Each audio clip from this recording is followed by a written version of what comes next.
खजाने की खोज। Moral stories in Hindi. एक गांव में एक रामलाल नाम का एक किसान अपनी पत्नी और 4 लड़कों के साथ रहता था। रामलाल खेतों में मेहनत करके अपने परिवार का पेट पालता था, लेकिन उसके चारों लड़के आलसी थे, जो गांव में वैसे ही इधर उधर घूमते रहते थे। एक दिन रामलाल ने अपनी पत्नी से कहा कि अभी तो मैं खेतों में काम कर रहा हूं, लेकिन मेरे बाद इन लड़कों का क्या होगा?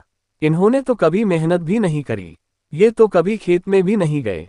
रामलाल की पत्नी ने कहा कि धीरे धीरे ये भी काम करने लगेंगे। समय बीतता गया और रामलाल के लड़के कोई काम नहीं करते थे। एक बार रामलाल बहुत बीमार पड़ गया। वह काफी दिनों तक बीमार ही रहा। उसने अपनी पत्नी को कहा कि वह चारों लड़कों को बुलाकर लाए। उसकी पत्नी चारों लड़कों को बुलाकर लाई। रामलाल ने कहा, लगता है कि अब मैं ज्यादा दिनों तक जिंदा नहीं रहूंगा। रामलाल को चिंता थी कि उसके जाने के बाद उसके बेटों का क्या होगा। इसलिए उसने कहा, बेटो, मैंने अपने जीवन में जो भी कुछ कमाया है वह खजाना अपने खेतों के नीचे दबा रखा है। मेरे बाद तुम उसमें से खजाना निकालकर आपस में बांट लेना।